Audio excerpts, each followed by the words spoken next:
8 400 400 400। जी हाँ, याद कर लीजिए व्हाट्सएप नंबर, क्योंकि अब चाहे आपका मैथ्स का सवाल हो या फिजिक्स केमिस्ट्री बायोलॉजी का, आपके हर डाउट, हर क्वेश्चन का मिलेगा तुरंत वीडियो सोल्यूशन, वो भी सीधा आपके व्हाट्सएप पर। बस अपने फोन में डाउटनेट का 8 400 400 400 व्हाट्सएप नंबर सेव कर लीजिए और चैट ओपन कीजिए। फिर जो भी आपका डाउट है उस सवाल की आपको बस फोटो खींचनी है, उसे क्रॉप करना है और 5 सेकंड में आपको उसका वीडियो सोल्यूशन मिल जाएगा। क्लास 6 से 12 IIT JEE, NEET, CBSE boards और सभी स्टेट बोर्ड्स के बच्चों के लिए। तो देर किस बात की, अभी जाइए और 8 400 400 400 पर अपना सवाल व्हाट्सएप कीजिए और अपने सभी डाउट्स को आउट कीजिए। लिंक डिस्क्रिप्शन में है।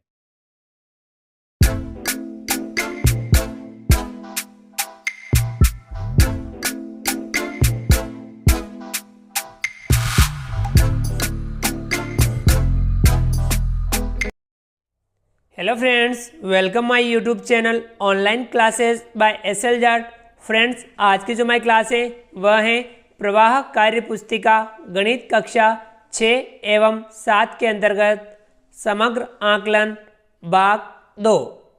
आज की क्लास में हम समग्र आकलन भाग 2 को हल करेंगे, जो पेज नंबर 70 एवं 78 पर है। आइए शुरू करते हैं।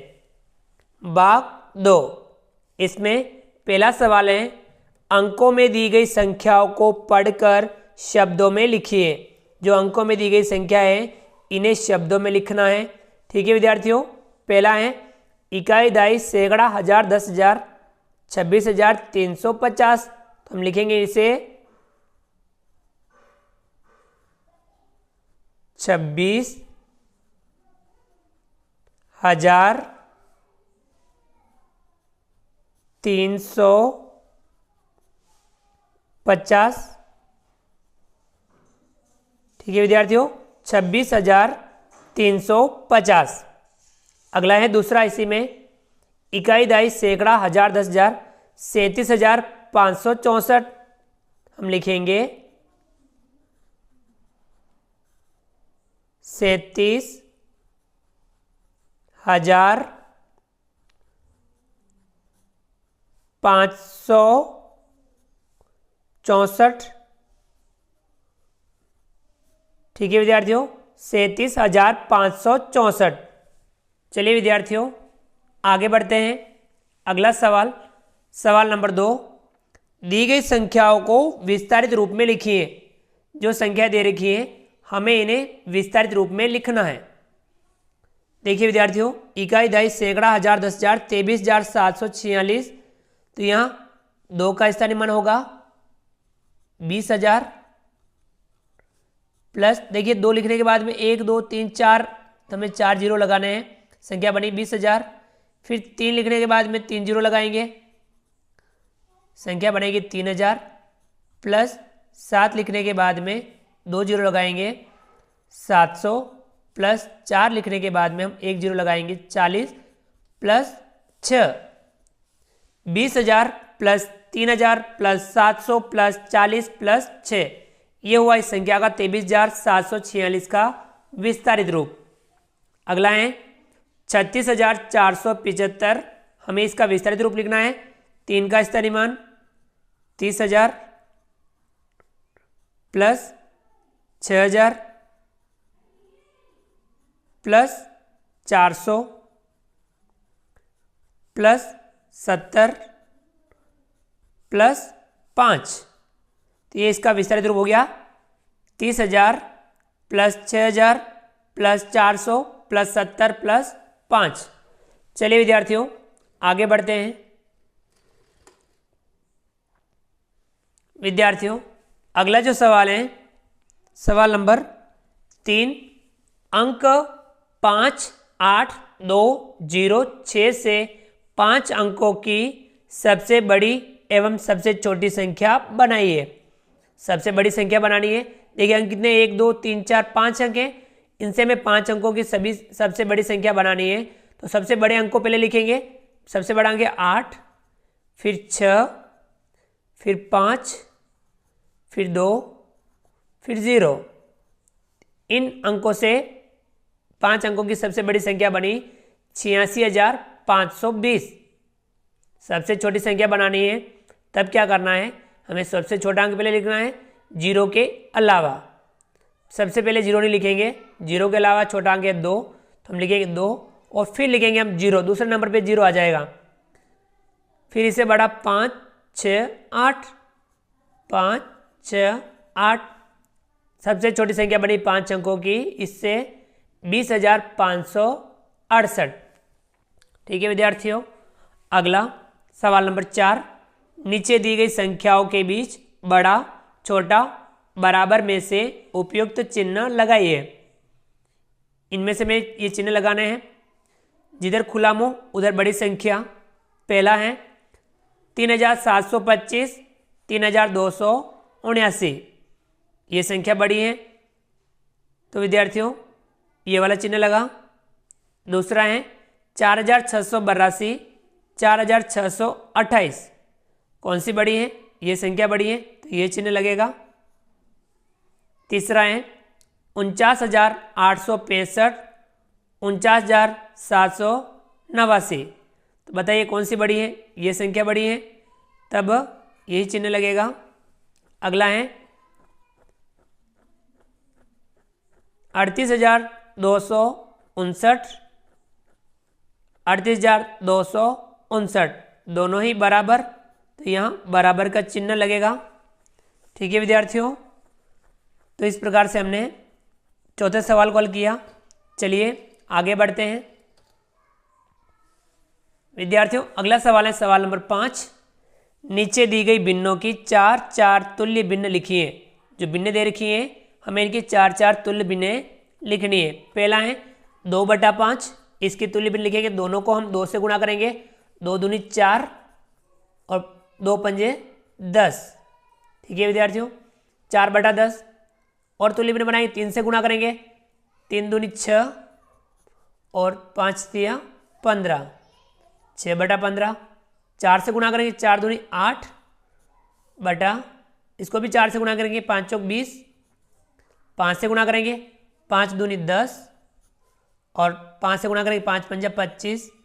इस प्रकार से इसकी तुल्य भिन्न हुई 4/10, 6/15, 8/20, 10/25। ठीक है विद्यार्थियों, चलिए अगला है सवाल नंबर 6, गुणा कीजिए। हमें ये गुणा करना है। पहला गुणा है 17 गुणा 6, हमें 17 का गुणा 6 से करना है। 6 का गुणा 7 से करेंगे, 6 7 42, 42 का 2, हासिल लगा 4, 6 एकम 6, 6 और 4 कितना हुआ 10, कितना आया 102। 17 गुणा 6 बराबर 102। दूसरा है 18 गुणा 11, हमें 18 का गुणा 11 से करना है। 11 का 8 से करेंगे, 11 8 88, 88 का 8, हासिल लगा 8, 11 एकम 11, 11 में हम 8 जोड़ेंगे, कितना हुआ 19, 198। ठीक है विद्यार्थियों, 18 गुणा 11 बराबर 198। चलिए आगे बढ़ते हैं।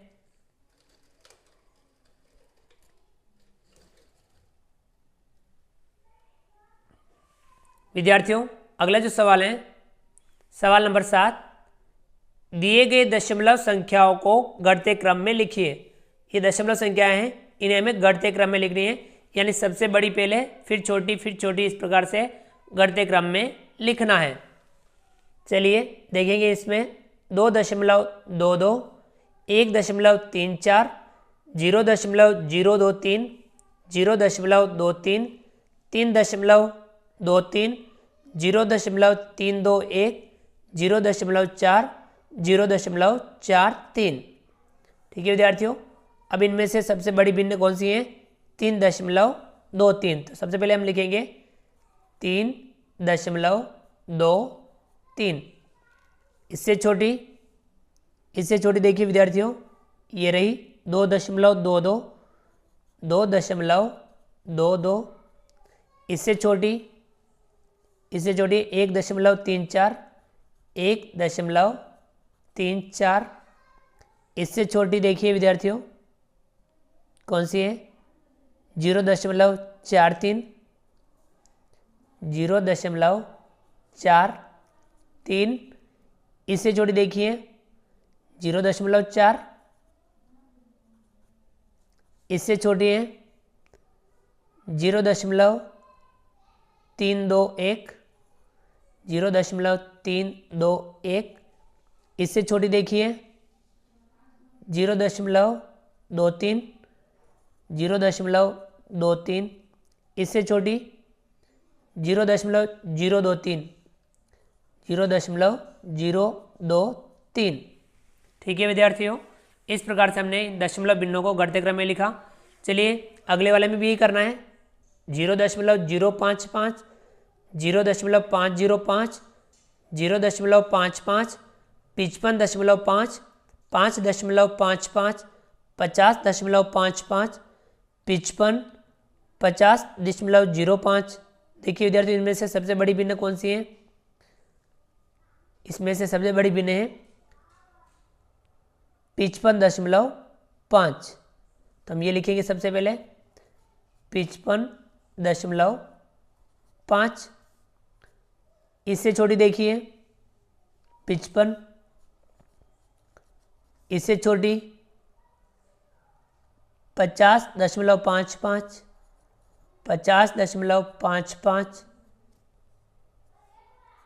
इससे छोटी देखिए 50.05। इससे छोटी देखिए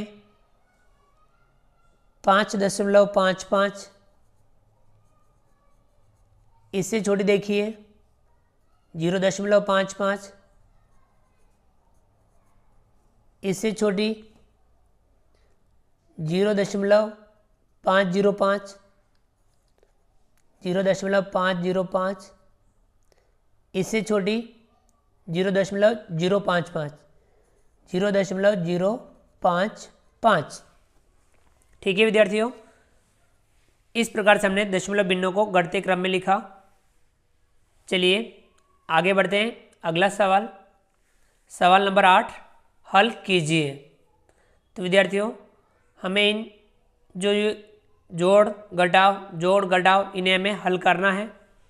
पहला है 4785 प्लस 2369, हमें इन्हें जोड़ना है। 5 में 9 जोड़ेंगे, 9 और 5 14, 14 का 4, हासिल लगा 1।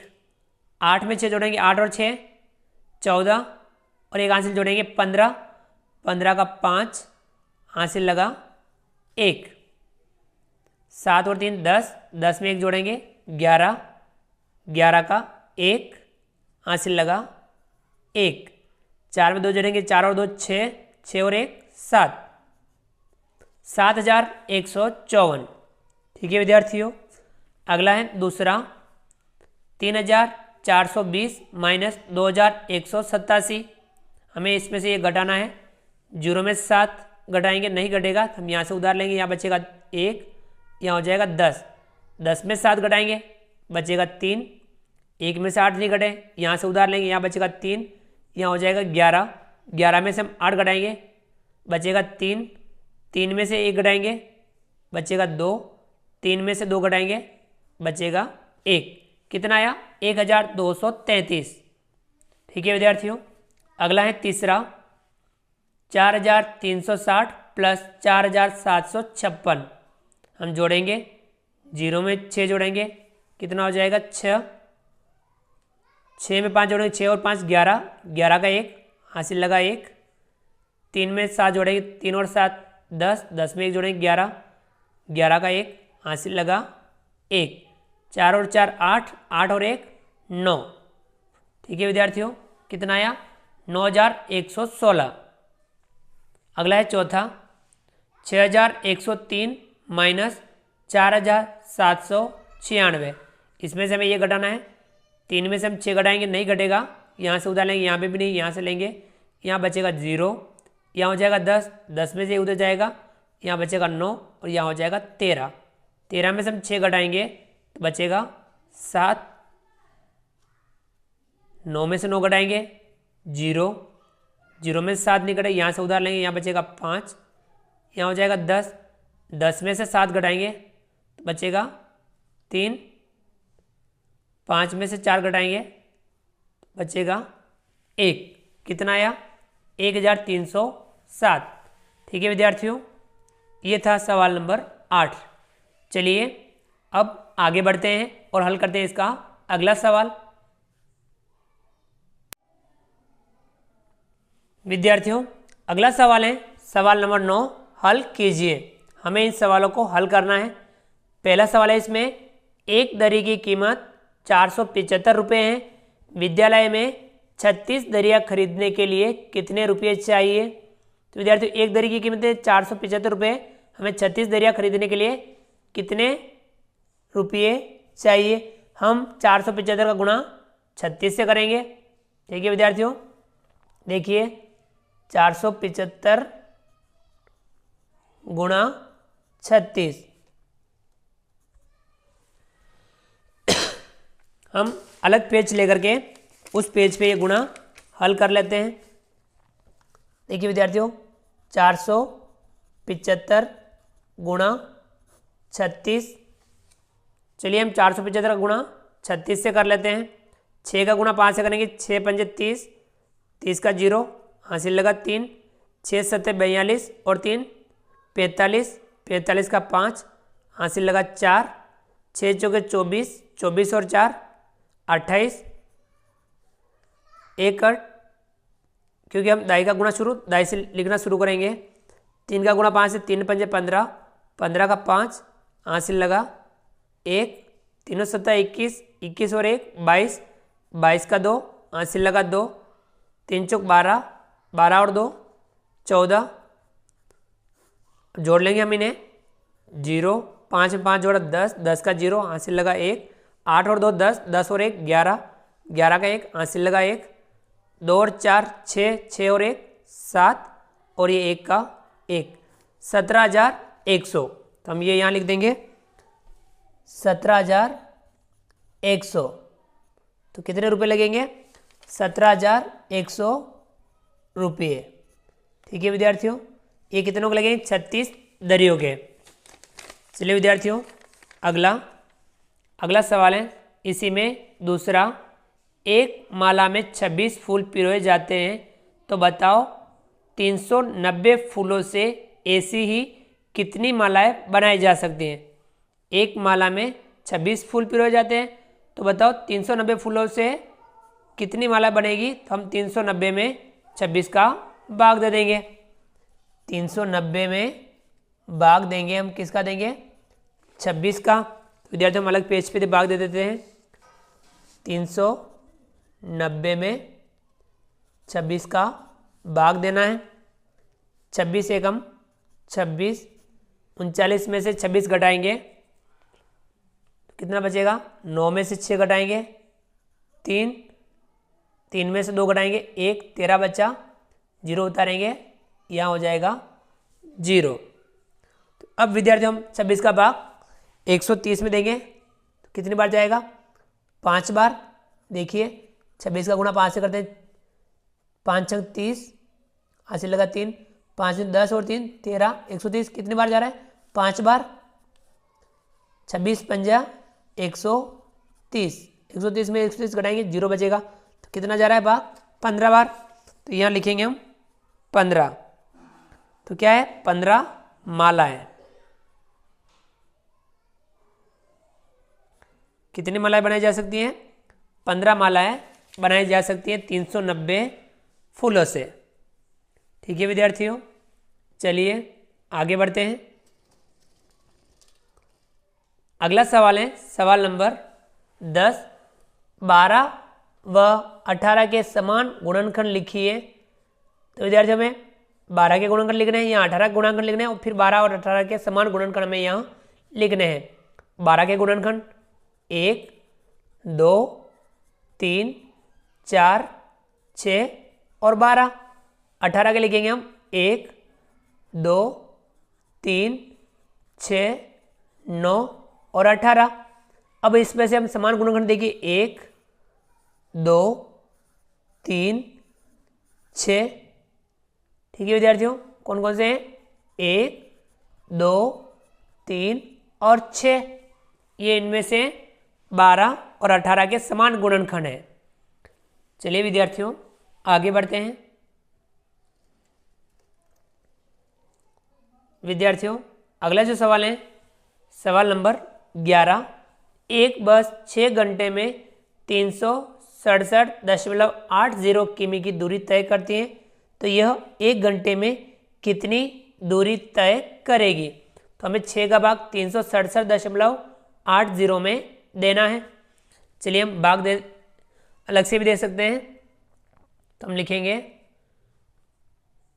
देखिए विद्यार्थियों, 367.80, इसमें हम भाग देंगे 6 का।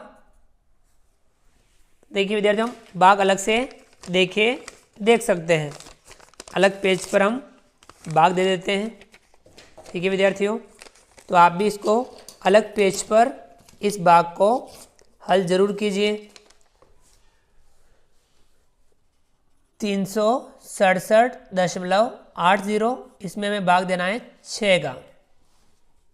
एक अंक में नहीं जा रहा है, 2 लेंगे हम, 6 छंग 36, 36 में 36 घटाएंगे, 0 बचेगा, 7 उतारेंगे, 6 कम 6, 7 में 6 घटाएंगे, 1 बचेगा। अब दशमलव आ रहा है, अगला अंक उतारने के लिए तो दशमलव यहाँ से यहाँ लगा देंगे, 8 हम यहाँ उतार देंगे, 6 तिया 18, 18 में उतारा गया 0, ऊपर से 0 उतारा, भाग दिया कितनी बार, 0 बार, 61.30, कितना आया, 61.30। तो हम लिख सकते हैं 1 घंटे में बस दूरी तय करेगी, 1 घंटे में बस 61.30 किमी दूरी तय करेगी। ठीक है विद्यार्थियों, इस प्रकार से हम इन सवालों को हल कर सकते हैं। तो विद्यार्थियों, इस प्रकार से हमने आज की क्लास में समग्र आकलन भाग 2 को हल किया। आप भी समग्र आकलन भाग 2 को समझते हुए हल जरूर कीजिए, और इनसे जुड़े हुए सवाल आपकी पाठ्य पुस्तक में हो तो आप उन्हें भी हल जरूर कीजिए। तो विद्यार्थियों, आप हमारे इस वीडियो को लाइक कीजिए, चैनल पर नए हो और अभी तक चैनल को सब्सक्राइब नहीं किया हो तो नीचे दिए गए लाल रंग के सब्सक्राइब बटन को दबा करके हमारे इस YouTube channel online classes by SL Jat को सब्सक्राइब कीजिए। बेल आइकन ऑल नोटिफिकेशन के लिए दबाइए, ताकि आप तक हमारे लेटेस्ट वीडियो सबसे पहले पहुंच पाएँ। आप अधिक से अधिक विद्यार्थियों मित्रों तक हमारे वीडियो शेयर जरूर कीजिए, और नीचे दिए गए कमेंट्स बॉक्स में कमेंट्स करके बताइए कि आपको ये हमारा वीडियो कैसा लगा। तो फ्रेंड्स, मिलते हैं अगली क्लास में नए वीडियो नए कंटेंट के साथ में। तब तक के लिए थैंक यू, धन्यवाद, जय हिंद, जय भारत। आपका दिन शुभ रहे। Thank you.